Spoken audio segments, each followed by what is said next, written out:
Selamat pagi anak-anak Ibu. Kesempatan kali ini kita akan membahas mengenai bahan aditif yang merupakan lanjutan catatan yang keempat. Kita mulai dari antioksidan. Antioksidan itu berfungsi melindungi makanan dari kerusakan yang diakibatkan oleh oksidasi lemak atau minyak yang mengandung senyawa tak jenuh. Yang termasuk zat antioksidan adalah butil hidroksianisol atau BHA dan butil hidroksitoluen atau BHT.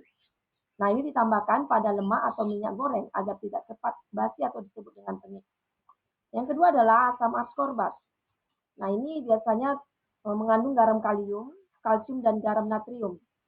Nah, ditambahkan ke dalam daging olahan, daging awetan, makanan bayi, kalengan, dan kaldu. Berikutnya adalah sukestran. Itu sering disebut juga zat pengikat logam.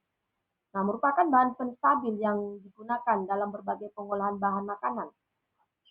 Sukestran ini akan mengikat logam sehingga menjaga kestabilan bahan tersebut.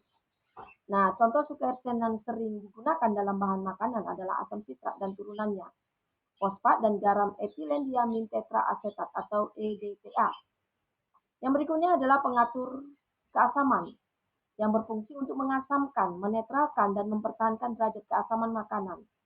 Contohnya adalah asam asetat, asam sitrat, asam laktat, asam tatrat, natrium bikarbonat, amonium bikarbonat. Kemudian pengawet. Nah, contoh pengawet yang berbahaya ini contohnya pemakaian natrium benzoat yang berlebihan dapat mengakibatkan gangguan saraf dan alergi. Lalu natrium nitrit yang berlebihan mengakibatkan kanker, boraks, dan formalin itu mengakibatkan keracunan, gatal-gatal, iritasi paru-paru, gangguan sistem pencernaan, dan kematian. Nah, berikutnya adalah efek samping bahan kimia makanan. Nah, jadi kamu harus ingat, contohnya sakarin dan siklamat kemarin itu dapat menyebabkan kanker, sorbitol tidak dapat terurai dalam mulut sehingga tidak merusak gigi, tetapi pemakaiannya yang berlebihan dapat mengakibatkan diare.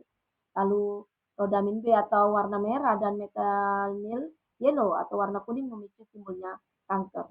Kemudian adalah MSG yang berlebihan dapat menyebabkan sesak nafas, ya, sakit dada, pusing, dan mudah lelah. Gejala penyakit ini disebut dengan sinus restoran syndrome. Ya. Ini dia, mudah letih. Gejala penyakit ini sering disebut sinus restoran syndrome.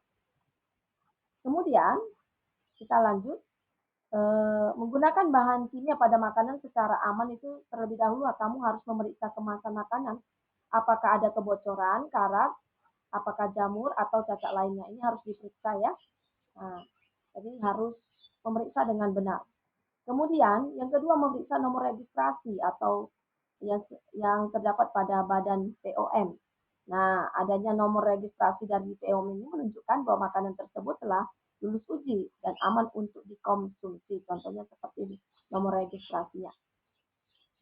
Nah, kemudian yang ketiga memeriksa tanggal kadaluarsa yang tertera dalam kemas makanan. Ini menunjukkan bahwa makanan itu masih aman dikonsumsi sebelum tanggal tersebut. Nah, contoh ini sebelum tanggal ini ya. Nah, 25 bulan 8 2022.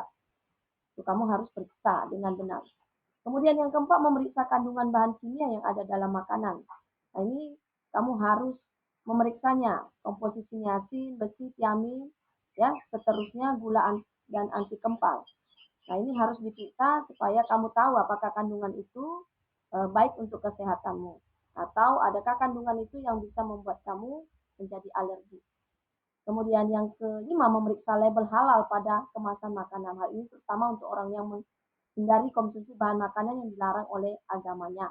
Apakah halal atau tidak boleh dikonsumsi menurut agamanya. Demikian anak-anak ibu, kiranya kamu boleh mengulang-ulangnya dan kamu mencatat catatan ketiga dan keempat lalu kamu kirim pada kolom tugas PP.